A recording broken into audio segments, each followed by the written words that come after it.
Hello friends, welcome back to my new video. तो अभी जो चार्ट आप देख रहे हो निफ्टी 50 इंडेक्स का चार्ट है।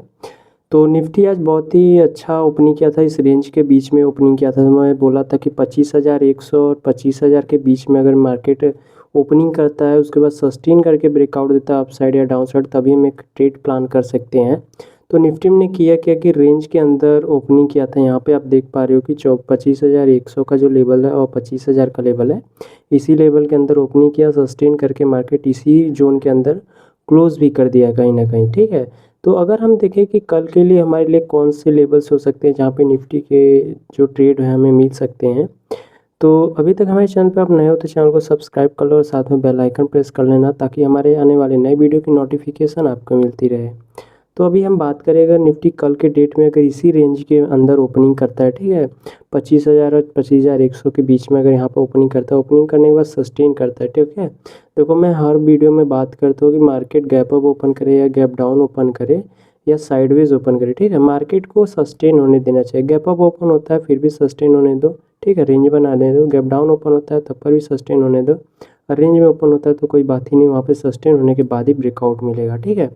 तो मार्केट अगर इस रेंज के अंदर ओपनिंग करके सस्टेन करता है, उसके बाद अप साइड में ले निकलता है, तो 25,200 और 25,300 ये दोनों टारगेट हमारे लिए हो सकता है। 25,300 हमारा सेकेंड टारगेट होगा, फर्स्ट टारगेट होगा 25,200। और यहाँ पे सस्टेन करने के बाद निकलता है अप साइड के लिए, तब उसके बाद मान लेते हैं नीचे एक साइड ब्रेक करता है, तो हमारा 24,900 एक स्ट्रॉन्ग सपोर्ट है, क्योंकि यहाँ पे मार्केट ने अप साइड मूव दिया था यहाँ से।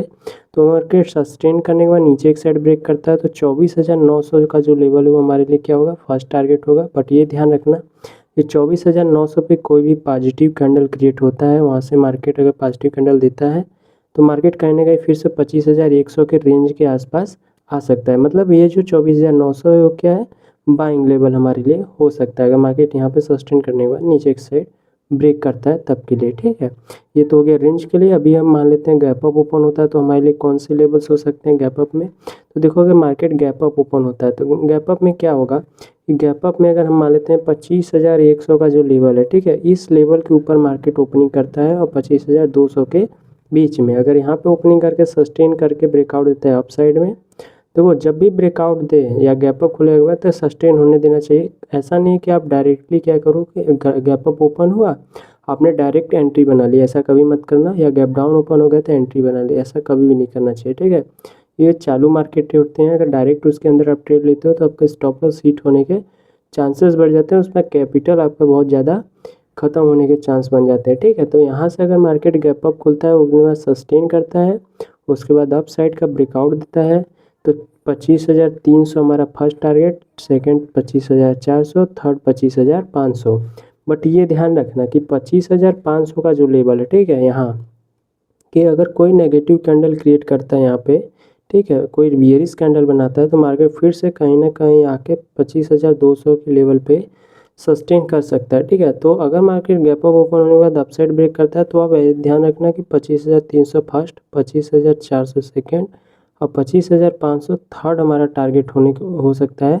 बट ये ध्यान रखना कि 25,500 का जो लेवल है ये स्ट्रॉन्ग सेलिंग एरिया है यहाँ पे, ठीक है। तो यहाँ पे कोई नेगेटिव कैंडल बनता है तो हम यहाँ से क्या कर सकते हैं, नीचे के साइड आ सकता है मार्केट। तो अगर प्रॉफिट बुकिंग होता है तो एग्जिट कर लेना, ठीक है। अब मान लेते हैं गैप डाउन ओपन हो जाता है, तो उसके लिए क्या होगा। तो गैप डाउन होने के लिए देखो, गैप डाउन जब भी होगा तो हमारे नीचे स्टॉप लॉस बैठा हुआ है। देखो, यहाँ पे स्टॉप लॉस है, यहाँ पे स्टॉप लॉस है, यहाँ पे स्टॉप लॉस है, हर जगह स्टॉप लॉस बना हुआ है, ठीक है। यहाँ पे भी कहीं ना कहीं स्टॉप लॉस बना हुआ है। तो हमें करना क्या है कि अगर गैप डाउन ओपनिंग करता है मार्केट, ठीक है, गैप डाउन का मतलब अगर 25,000 के लेवल पे ओपन कर देता है यहाँ पे इसके नीचे, ठीक है, यहाँ पे सस्टेन करता है, तो क्या होगा कि पहले तो यहाँ का स्टॉप लॉस कट जाएगा, ठीक है। स्टॉप लॉस क्या होगा, हंटिंग हो जाएगा, ठीक है, ऐसा हो जाएगा, स्टॉप लॉस हंटिंग होगा। तो क्या होगा कि ये जो ये जो बाइंग यहाँ किए थे, इस लेवल के आसपास बाइंग हुआ था, इस लेवल के आसपास बाइंग हुआ था, इनका स्टॉप लॉस हिट होगा तो मार्केट क्या करेगा, गैप डाउन खुलते ही मार्केट नीचे आने लगेगा। तो हमारा नीचे आने का फर्स्ट टारगेट होगा 24,800, ठीक है, 24,700। बट ये स्टिल ध्यान देना कि 24,700 एक बाइंग जोन है, तो यहाँ पे बाइंग आ सकती है। तो मार्केट में कहीं ना कहीं अगर एक पॉजिटिव कैंडल क्रिएट होता है 24,700 के आसपास, तो यहाँ से मूव अप साइड में जा सकता है, ठीक है। ये विशेष रूप से ध्यान रखना। देखो, जो मैं लेवल बताता हूँ ये साइकोलॉजी लेवल है, ठीक है, मार्केट का 10, 20, 50 पॉइंट ऊपर नीचे हो सकता है, बट मैं 24,800, 24,900, 25,000, 25,100, 25,200 ये सब जो लेवल्स मैं बताता हूँ ना, ये एक साइकोलॉजी लेवल है। तो इस लेवल को ध्यान में रखा करिए, ठीक है। अगर हम 1 डे टाइम फ्रेम पे जाते हैं तो 1 डे टाइम फ्रेम पे हमें क्या देखने को मिलता है कि मैं जो बताया था कि मार्केट इस लेवल से कहीं ना कहीं अप मूव दे सकता है। तो मार्केट क्या किया, इस लेवल से अपसाइड मूव दिया है। यहाँ पे देख पा रहे हो कि मार्केट इस ट्रेंड लाइन को ब्रेक किया था, मैं बताया भी था। अपने चार्ट के अंदर बार बार बताता हूँ कि मार्केट 1 डे टाइम फ्रेम का क्या था, ब्रेकआउट किया था। ब्रेकआउट किया है तो हम ब्रेकआउट पे इंस्टेंट ट्रेंड तो लेंगे नहीं, हम कब लेंगे, जब रिटेस्ट करेगा। तो क्या हम लोग यही समझते हैं ना कि ट्रेंड लाइन को जो मार्केट जब रिस्पेक्ट करके ब्रेक करता है, जब ट्रेंड लाइन को रिस्पेक्ट करेगा फिर हम यहाँ से ट्रेड प्लान करेंगे। तो हुआ क्या, मार्केट ने ट्रेंड लाइन को यहाँ पे दिया था, उसके बाद ब्रेकआउट दिया गैप अप के साथ, फिर रिटेस्ट किया और यहाँ से क्या हुआ 24,400, ये हमारे लिए बाइंग जोन है। 24,400 बाइंग है, तो यहाँ से कहीं ना कहीं मार्केट सेलिंग आई हुई है 25,000 के लेवल से। तो मार्केट फिर से 25,000 के लेवल पे आज कहीं ना कहीं है 25,100। तो यहाँ से थोड़ा सा करेक्शन हमें चार्ट के बेस पे देखने को मिल सकता है कि यहाँ पे थोड़ा सा करेक्शन निफ्टी के अंदर मिल जाए। बट अगर हम ध्यान दें कि 24,800 एक स्ट्रॉन्ग जोन बनता है, क्या, बाइंग जोन।